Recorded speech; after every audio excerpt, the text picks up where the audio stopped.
So if you didn't know, the top 3 selling compact SUVs are, of course, the Honda CR-V, the Toyota RAV4, and the Hyundai Tucson. But today, we're comparing this TrailSport CR-V against all those and more. So let's hop on in.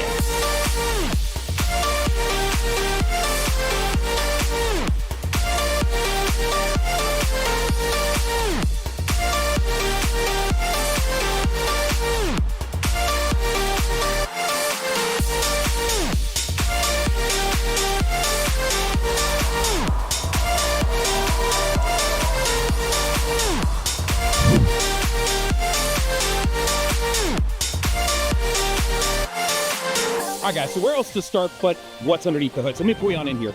You're looking at a 2-liter engine putting out 204 horsepower. This is a 2-motor system running to an CX-50 transmission and then out to your gray glossy wheels. So while we're at the front of the car, I want to throw a comparison so you can see how the 2-liter hybrid engine stacks up against other makes and models out there in the world. While that's up, I want to go over 2 different things. One, it's interesting to know that most of the non-hybrids offer a CVT or maybe a 6 or 8-speed transmission, and all of your hybrids are going to offer an eCVT. So if you're one of those people who's kind of weird about CVT transmissions, this segment starts to get kind of hard to shop in. All right, guys, so I'm down on the ground for a couple different reasons. The first is I wanted to give you an opportunity to check out this 18-inch sharp gray alloy wheel. That's their naming convention, not mine. But while we're down here, I want to talk to you about MPGs. So this specific trim gets 38 in the city and 33 on the highway. Of the hybrids, it's actually the worst in the Honda family. Now, if you were just going to go to a standard 2-wheel drive Honda hybrid, you'd be looking at 43 in the city and 36 on the highway. Or if you went to a non-hybrid model that was 2-wheel drive, you'd be looking at 28 in the city and 33. So what I want you to understand is depending on the trim level you pick, and if it's all-wheel drive or 2-wheel drive, it's going to affect your MPGs. But while we're here, I want to throw up a comparison so you can see how this exact car getting 38 in the city and 33 compares to other makes and models out there in the world. Now, what plays a role with MPGs? Well, that's probably going to be your gas tank. So all of the gas tanks on the 2026 Honda CR-V are 14 gallons. If you're looking for the biggest in the class, I want to say it was the Subaru Forester with roughly 16.6.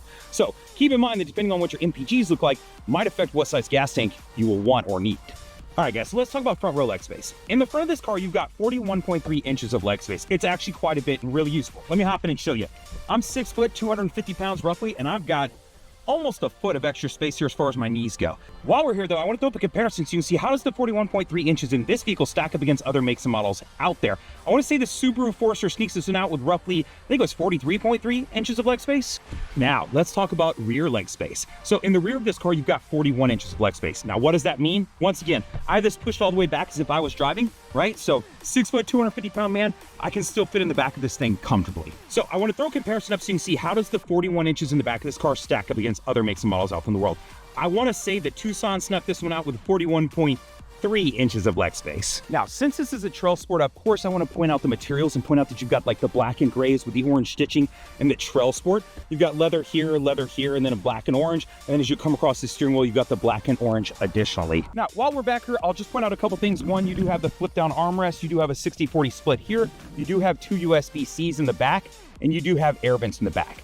You're going to find this standard in all of the models with the exception of if you move to the base model, you're not going to find the USB-Cs back here. But if it's anything like the 23s, you can actually pop the little panel off here, buy the part for roughly $60, and it just plugs into the back. I'll list the part in the description of this video in case you end up looking at an LX model and are considering that. So if you're shopping compact SUVs, chances are the cargo space is going to be important to you. So let's talk about that for a minute. So I'm going to pull you on out here. The first thing I want to point out is this is, of course, a power tailgate, and you can affect the height. All you got to do is press and hold the button when you get to the height, listen for a double beep, and now it's set to that height. But let's talk about your cargo space and usability. So in the back here, you're going to find this guy. Now behind this panel is where you're going to find your inflator kit. This car does not offer a spare because it is a hybrid. That's standard in Hondas. You're going to find this inflator kit right here. You're also going to find this little guy and a little yellow wire back there. Let's talk about that. So if you ever ran out of gas and you didn't have a gas can, you're going to need this guy because what the purpose of this is there's a double valve system here. So there's a valve here and valve deeper in. So if you ran out of gas, you might need a way to hold this open to be able to pour gas down in it if you don't have a gas can. That is the function of this. Now, that little yellow wire that I pointed out, if this ever gets stuck, right, because this is connected to the door lock, but let's get it got iced over or something, you could come around back here, grab that little yellow wire and pull that cord, and it will help pop open this door. if you think this is a cool tip or trick and you want to see about 15 other ones, I just made a tips and tricks video on the Honda CR-V explaining this guide, the tailgate, all kinds of things with the touchscreen and how to unlock it, how to set up the traffic sign AI system that this thing has capable, all kinds of different stuff. So I'll throw a link to that down in the description in case you want to learn about some tips and tricks that the Honda CR-V can do that you probably didn't know about. So I mentioned earlier that behind the second row, you've got 39.3 cubic feet of cargo space. So I want to throw a comparison up on the screen so you can see how this car stacks up. I want to say this is actually class leading. So long as you don't go up to the very top sport touring model, which is actually going to lose a little bit as far as cargo space goes. Now, if you fold all of the seats down, you now have 76.5 cubic feet of cargo space. Look at all this floor space. So much aerobics in here. So many activities. This is actually very usable space. It's big and it's cubicle, so if you wanted to sleep in your car, you could. The only thing that I don't like is about 3 years ago, they set up this to where now you have this hump. It used to be like 100% almost flat in the old vehicles. It was just really nice if you wanted to camp your car. Not to say you couldn't, you would just need to put something here, maybe build a platform or load it with pillows or foam, and you could sleep in the back of the car. But let's be honest, that's only going to probably to apply to a certain group of people that are watching right now. They've got plenty of ideas on how to address that. While we're back here though, I want to throw up a comparison so you can see how the 76.5 cubic feet in the back of this car stacks against other makes and models out there in the world. I want to say the Hyundai Tucson sneaks this one out with 80.3 cubic feet. All right guys, so I'm back on the ground down here and there's a reason. I want to talk to you about ground clearance. So in the all-wheel drive model, you've got 8.2 inches of ground clearance. Pretty usable. I want to say in the whole segment here, you're ranging from like 7.8 to 8.7, so it's not huge gaps. But if you're looking for the most, I'll throw a comparison up on the screen. I want to say the Subaru Forester snuck this one out. All right, so before we go any further, I want to talk to you about something that I regularly saw people struggle with when I sold cars, right? And that's understanding trim levels. So let's talk about that for a second. In this vehicle, right, the Honda CR-V, there's an LX, which is your base model, non-hybrid. There's an EX, next model of that, non-hybrid. Above that is going to be a sport hybrid. That's your first available hybrid, right? Then above that is the EXL. Above the XL is what we're sitting in, the TrailSport hybrid. Above the TrailSport hybrid is the Sport L hybrid. And then above the Sport L hybrid is the Sport Touring hybrid. So you've got a lot of different trims going on. So that's the first part. Just understand there's trims, right? And there's a difference in cost. The second part is, okay, you're in a unique car because if you're looking at the TrailSport hybrid, above it is another hybrid, below it is a non-hybrid, right? So if you went from the TrailSport hybrid up to the Sport L hybrid, how much extra money is that going to cost you? But what list of items is it going to gain you or lose you? Because this is kind of a very specific trim we're in. Now, after you've looked at that, let's talk about the second part. If we went from the TrailSport hybrid down to the EXL, how much money is that going to save you? I want to say it's roughly like $3,000 and some change as far as dollars goes. But what's that list of items that you're going to give up by dropping from this TrailSport hybrid down to that EXL?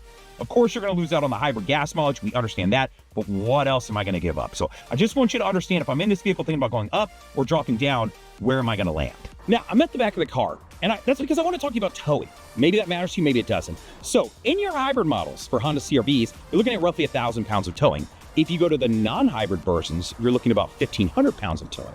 Now, when you jump out there into the market, of course, there's non-hybrids, there's hybrids, there's plug-ins, and all of these are going to be a little bit different as far as the towing capacity. So I just want to present the idea that understand that this vehicle is going to tow roughly 1,000 pounds.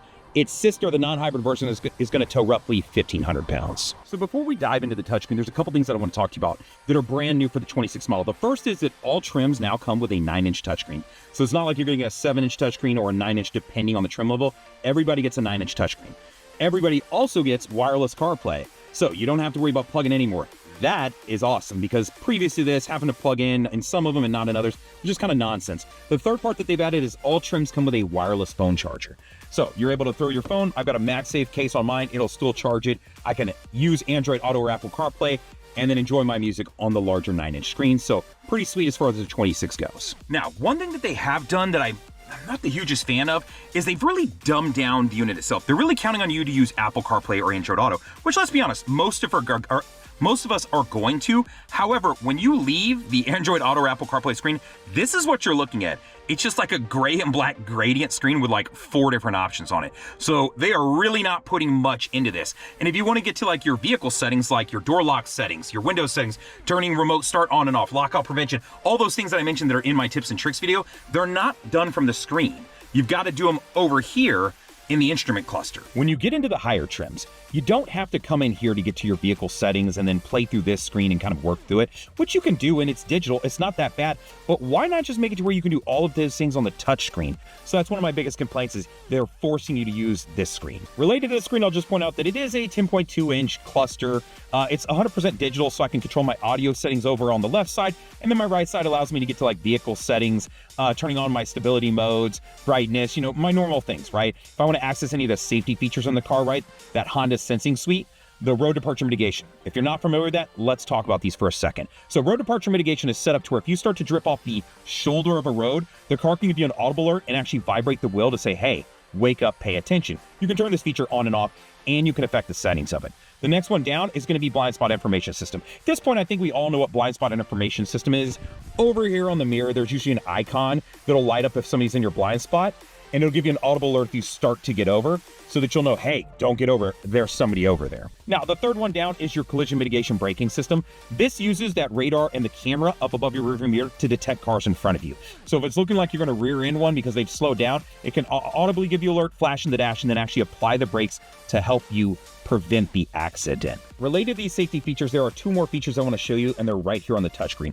The first would be your adaptive cruise control. It works a lot like collision mitigation braking. When you get up the speed you want, you set the speed. From there, you're going to press this, and you're going to see these boxes appear up here in the dash. So the more boxes that you set, the more space it's going to keep between you and the car in front of you. So if they go from 65 down to 55, it'll keep that designated spacing, slow you down until you get up from around them, and it'll take you back up to your speed. Now, if you don't want to use that, all you got to do is press that same button and hold it, and you can flip it over to just a classic cruise mode, or you can press it again and it'll flip back to adaptive cruise control. The next button I want to point out is this guy right here. This is your lane keep assist. When I hit this button, what it's going to do is turn on that camera up above the mirror, and it's going to detect those lines that are out there on the road. So if you accidentally got distracted and started to drift a little bit to the left or the right out of your lane, it can actually correct for you and keep you centered in your lane so that you don't accidentally bump into the car next to you because you spilled your coffee. I want to take a second real quick to talk to you about what you're seeing on the screen right now. This looks a lot different than what we saw earlier. It's kind of like Apple CarPlay and Android Auto, except I'm seeing some other apps. Like if I jump into the apps here, I'm noticing that you can go to Chrome, that you can go to an APK installer, that you can get to a lot of different things. YouTube TV, Prime Video, Netflix, the Play Store. What I'm using is a box. I'm using this box right here. It's made by Carling Kit.